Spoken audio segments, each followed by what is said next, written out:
All right, do welcome back to K24 this morning. There is some information on your screen right now, as you can see that one distributed by the Kenya Red Cross, talking about social distancing, which does not mean cutting ties. And as you can see, the cutting ties has been highlighted in red. Now, we are still family, only a few meters apart to protect each other. Now, in case you're wondering, is social distancing ni gani? This is part of it. We are still family, just, a few meters apart. Nijikinge, ujikinge, tukingane. As you can see, the first picture at the very top there, the one that has a red X, is showing, individuals who are very close to each other, literally touching each other. Then the lower one shows a similar image, but now a little bit further apart, and that is what it means. You don't need to hug someone right now, tafadhali. It doesn't mean that you don't love them. You don't need to, shake their hand. It doesn't mean that you don't love them. It doesn't mean that you have to sleep with them. Sahi ni wakati wa kujikinga, my friend, because I can assure you, even contraceptions will not help. It's not mean cutting ties. True. Social distancing is physical. It's not emotional. Yes. You still maintain your emotional connection. True. We can chat on WhatsApp. We keep, and extroverts now should use social media more. Because social media, you can keep in touch with people, you can chat more, Does not mean that because we are physically apart, we are not together emotionally. We still continue talking, discussing things we were discussing. And while we were off, we said something that this time, it's also a time for people to realize other ways of doing business. Kuna watu sahi wataanza work from home. And after they realize this is even a more cost-effective way that we can minimize office space by also using our homes, working from there and, using the IT. And we also need to say that while I want to complain, social distance is not practical. For me, my life is like this. We are not prescribing it for everyone. We are saying if you can, we are saying if your job is possible to minimize, please apply it. If it's not applicable for you, stop getting angry. We are also saying what are some precautions you can take. For example, I was giving the example that nikienda kwa mtu wa kibanda nipate you're not using disinfectant, you're sanitizers, na hizi nyanya zinashikwa na watu, I will not buy from you then. And also ukienda kwa mtu wa nyama, what you are saying money and meat. There are some things you can take precautions now, even if they will increase your cost a little bit. But we say what you're avoiding is more expensive than the little money you're spending now. Right. And I'm also wondering where the sellers of sanitizer, when are they hitting the streets? But there's no one to sell to. The roads are literally empty, for lack of a better word, unless watu wache kuuza njugu kwa barabara, waanze kuuza sanitizer. That's what I recommend. Somebody is seeing the opportunity here to sell us the pockets, the ones we can carry with us, to go, and also the mask. Aeke kwa sachet. Yeah. Tell us, at easy wipes. Most of the wipes really are not effective. The disinfectant one? Yes, we want the one that really have disinfectant. And for day to day, after you have been to K24, you are out, you go, clean. Those are the small precautions. And what you are saying is also, in case you're feeling anxious, if you have been, those people have been having anxiety, and these things increase. Yes. Those who have been having depression, these things increase their hopelessness and all that. We can cancel the roof on. Don't die in your house. Contact a counselor, contact a consultant. Have your sessions done. Nowadays, the world is a global space. We can do sessions for people from Australia. Kama corona inaweza kakufikia, pia Benjamin atakufikia. But to be honest, Grace. Yes. If we are to be practical, Patrick just called and he said in his closing remarks, hii kitu inakaa tutakuwa quarantine for a whole year sasa. Mimi nitakaa nyumbani for a whole year. Yeah. A lot of people actually looking at it from that perspective, and they're like, let me go hustle, let me just go and struggle out there and get my disease, mi bora nipate pesa. Well, the thing, what we are saying is that, I repeat what Zulu has said, whatever it is that you choose to do, take care of yourself.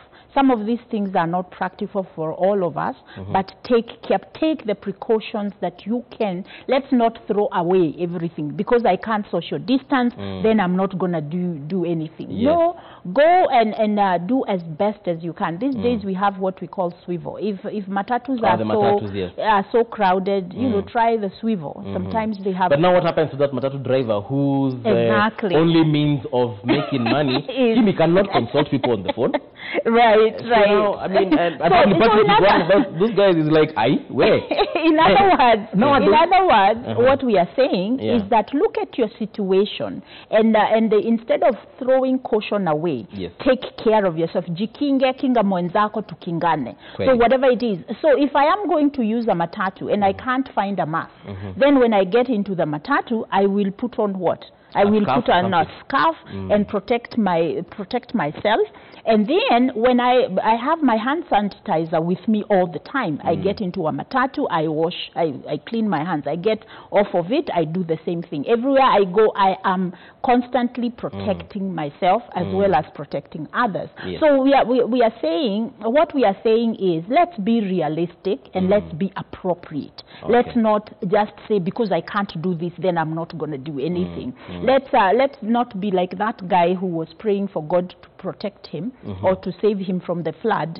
Polisi wakakuja, helicopter ikakuja, boat ikakuja, akakufa. Akaenda akauliza Mungu, I cried, you didn't answer me. And God said, I sent the police, I sent the boat. Oh, he was expecting to see God personally come for him. So let's look at our situation, whatever it is, and we take care of that. And like Zulu said, this is more psychological than it is physical. Right. This is a fear of things that we cannot control.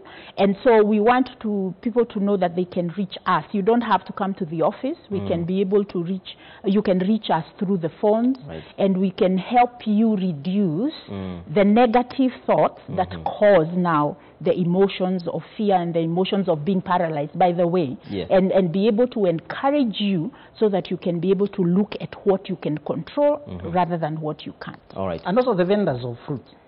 If I was selling apples now, I would recommend for that guy, instead of going to buy another batch of apples, now buy sanitizer. Anza kuyo sanitizer. Watu Apples tutakula baadaye. They are imagining zimeshikwa. They are imagining zitaosha na sabuni and all that. So ukiona the sales of what you've been selling has gone down, check which commodity. Because it's also about your general approach to life. Be an opportunist.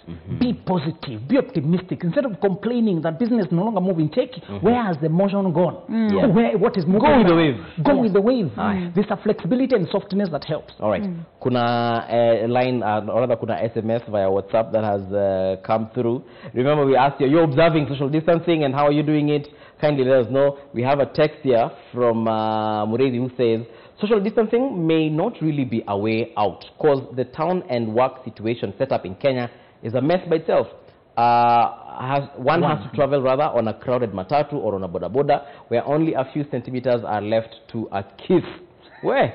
So no sense. That is Aaron Francis Murithi of Kianguenyi, Kirinyaga County. But tumesema, just because you can't do everything, does not mean you can't do anything. Please, let's stop dismissing all of it. Right. Even if kwa boda na kwa matatu you can't, where else can you? You have been going to a restaurant needlessly. You can say, wacha sasa nipunguze here for now. You know, you have been biting mituras.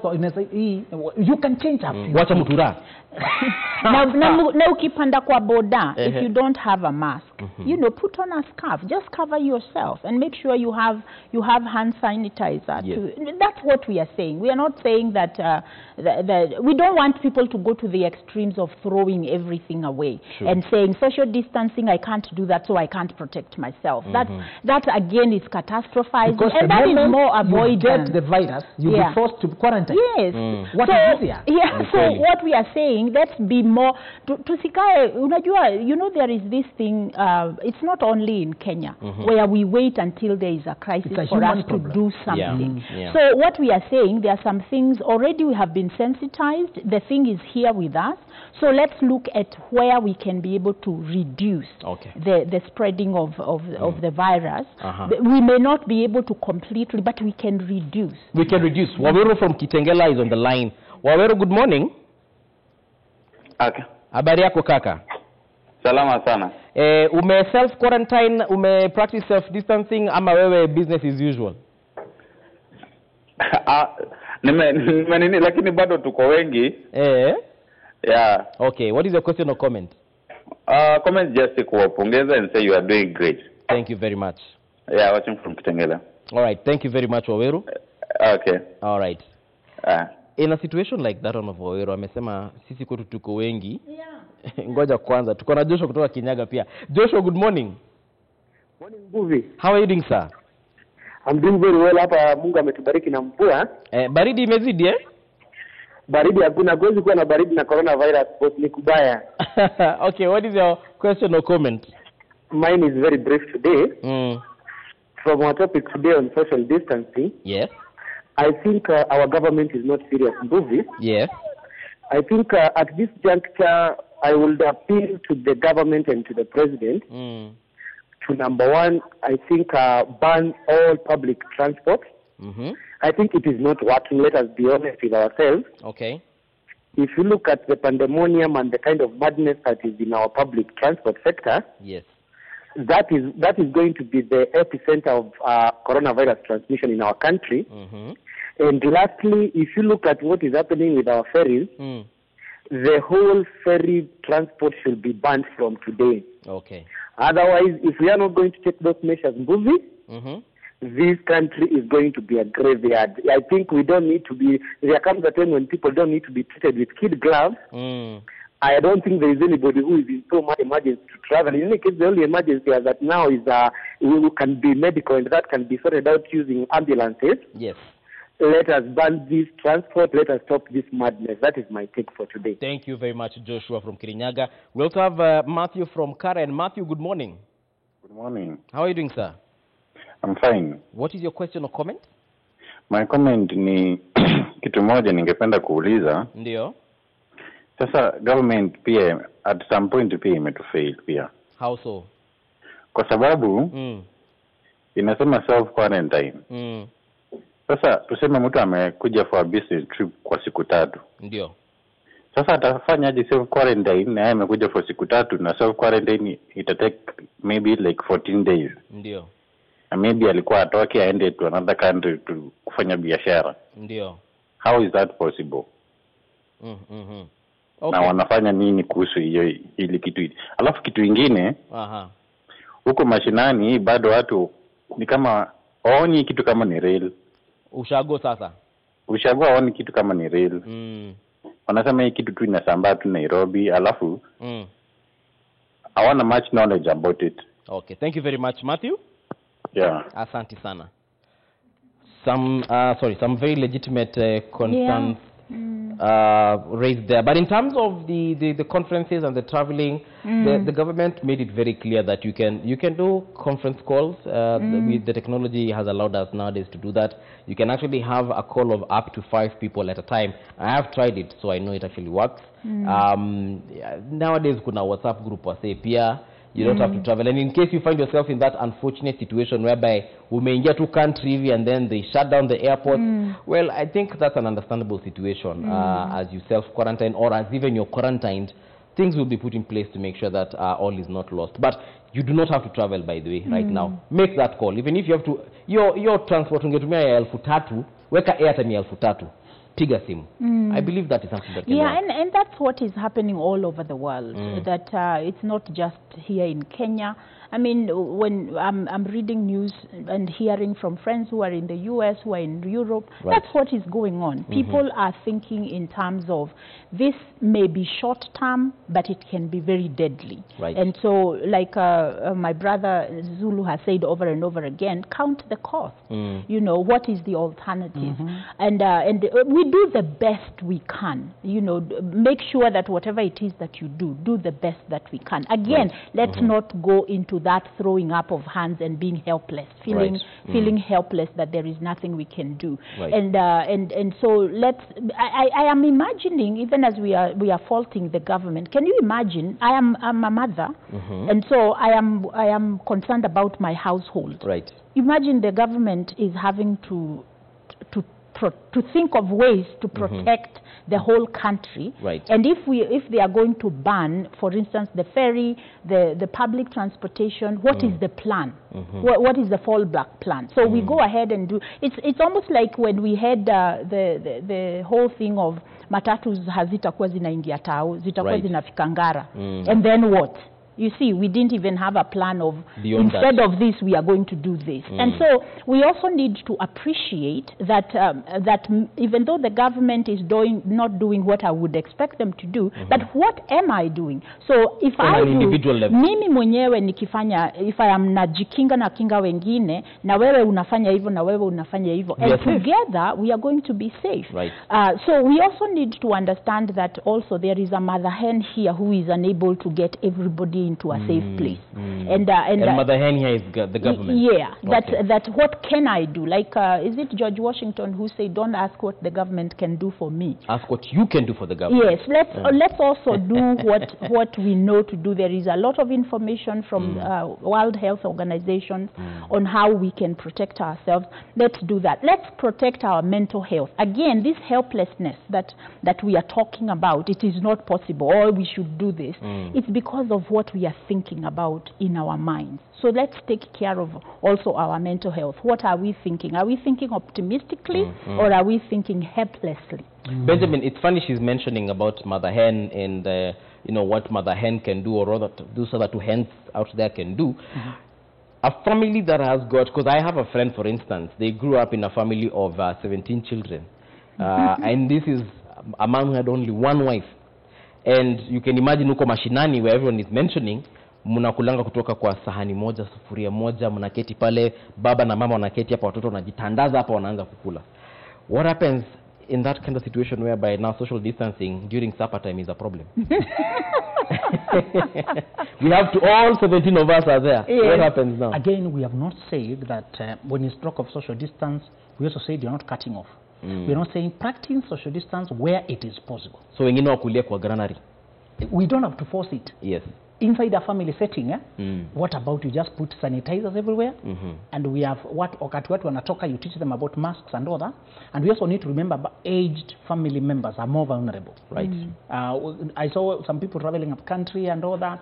Okay, up country is safer because you might be fewer. There's not as such crowding as here. And if you can work from home, let's say your work is 90% online. Yes. And one person told me the works that involved tourism have gone down now because of the, minimized traveling and all that. True. One reason you should be going up country is to minimize cost of living and be able to live cheaply there. But I'm saying in a family setting, we don't have to force it. Wenda ukakudia kwa garage, ingia kwa gari. Wenda kula kwa bedroom yako. Ukikuwa chakula utoke ndio mimi nikuje nichukue. So some things are not quite practical. They are not. Yeah. Because as a family, we also need to function. And let's warn that some people who are taking this social, isolating to abandon their loved ones. That's not the idea. Babe, COVID-19. I'm sorry. Emotional connection, your relationship, the family must continue functioning. Right. It's that we are taking precautions where we can. Okay. That's the point. And let me say this. If we have a lot of people in the house, we may not necessarily be in danger because none of us is contaminated or infected. So even as we are thinking about social distancing within our family dwelling, we also need to be aware that it is not, if it is not there, it is not there. So let's not panic. But if we have, and this is one of the things that I think here is where the Ministry of Health would help us. Right. If we need to be tested, where do we go? Is there a place where we can call and say, hey, we are 20 of us in this household, and we just want to make sure that we are okay, there is no coronavirus here, nobody is infected. Can we get somebody to come and test us? In a country of 48 million, that might be impossible. I know. But they said, in case you have symptoms, the numbers to call are actually in the World Health Organization website. All government websites are now, publishing them. I saw you had, I think there is a toll-free number, 719. 719. That's what I'm saying. So let's tell people this. Let's not go into this fear of, because we are 20 of us in the same house, we are going to be infected. Now, watu wakiwa wengi, most of them are children. Because if you are adults, you'd have gone to your own, So these children, what we do is to control their movement. They don't need kutoka nje, sijui kwenda wapi na wapi. And that is actually something I was coming to, because like where I live in the estate, now that shule zimefungwa because of this quarantine, Children are playing all over. Wanatoka phase 1 wanaenda phase 2, wanatoka phase 2 wanaenda phase 3, wanatoka phase 3 unawasikia sijui wako wapi, and then in the evening they all congregate. Yeah. I am thinking sasa kama umetoa COVID-19 phase 1. Exactly. And that is why we are saying let's be responsible. Yeah. Let's be responsible about how we are taking care of ourselves. Now, there is also something else we need to sensitize people, that there is also the symptomology. Yes. Know what the symptoms are. Come out. If somebody is having flu symptoms, then get tested. Or if not tested, but they have already told us. These are the things. Take breath. When you breathe in and you feel some difficulty breathing, and that is not normal, then get some help. We are also talking about fever. You can use paracetamol. So also equip your house with medications that can help first aid to be able to deal with that. And we do know that if you treat yourself of these cold symptoms, flu symptoms, that you may not necessarily have coronavirus. True. So it is important for us to get as much information, objective and clear information about what are we looking for. We are not just saying just because I'm in an office with 15 people that we are going to spread coronavirus. If we do not have it in the office, the chances are that we will not, just because we are together, we will. You see what I'm saying? Let's work on facts, not just emotion or kind of. What Benjamin you said about watoto kwanza watoto hapo. Able to advise our wazazi, because children are all over these estates right There's now. there are some families who send kids to school ndio watoe hapa. Yeah. They're trying to get them out. This is the time to take responsibility and to control the movements of your children. You need to determine and direct. Leo kama mtatoka ati mtaenda wapi. The reason walitolewa shule ni to minimize that kind of crowding. And it will beat the sense if they come to crowd in the estate and remove them from the school. They can do their stuff within the house. And we need to remind people that if you are Form 4, mutiani eja postpone. Tusome. Magoha was waiting for you at the end. And I saw some of the girls slaying, they're slaying, they're walking around, they feel good. I tell them, now you feel like you're slaying. You'll be slain by the exam, my friend. You'll slay you, a good one. These kids should be reminded that the curriculum has not stopped. Continue studying even if you're at home. And maybe this is substituting the holiday you should have had. Now the work that was supposed to be there will still be there. So you not come say, I failed the exam because of coronavirus. Did it get into your head? No. It is you, your laziness. So we should remind them to continue studying even at home. They have time for playing, but not at kule nje kwenda kumingo, so many of them. This is a difficult time, and we need difficult measures. It's uncomfortable for all of us, but we are playing within the compound. Within the compound, no going out. Closing remarks, yes. I'm going to say that that parents, we were talking about the opportunity for parents. Daddy is at home, no longer working at home. Let's have structure. In the homes. Let's have a plan. And also something else that is good for mental health. If you normally wake up at 6, please, because you are not going to work tomorrow, don't start waking up at 8. You disrupt even your own body.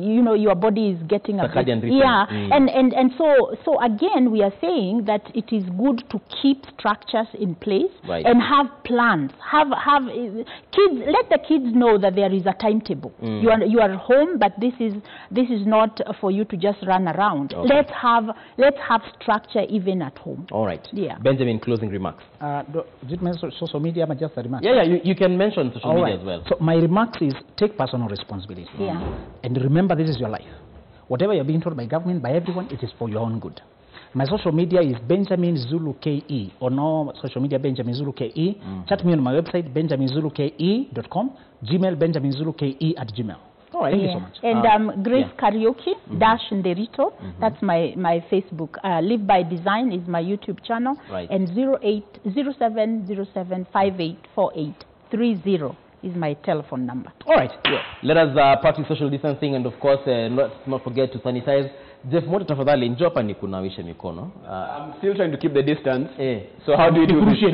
Hata nikurushie. Okay, fine. Thank you very much.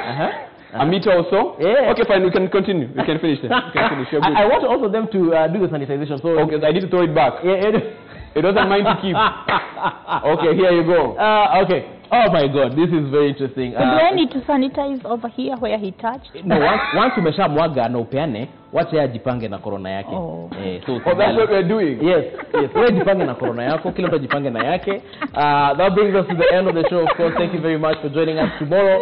It's Hangout Friday, folks. So it's still, as far as we are concerned, it's still happening, and we're still going to be hyped up as never before. As Grace said, it's all about trying to keep the routine as much as possible, whether you're working from home. And God bless all those parents who are working from home, because up until this week, they thought that was God sent. Ask the parents who have been trying to work. It is not working. It's not working. There's somebody who said they've been trying to homeschool their child this week. On Tuesday, the child was suspended. Now they don't know how to take this case anymore. I'm a full suspension. These are the times we're living in, of course. And of course, that brings us to the end of K24 this morning. Sheikh Sharora, Samuel Joroge coming in from 9 on the Daily Brief, still keeping a keen eye on what's happening across not only the country but the world as far as this corona pandemic is concerned. If anything breaks, of course, you'll be the first to know right here on K24 this morning. We say bye-bye. Kwaheri.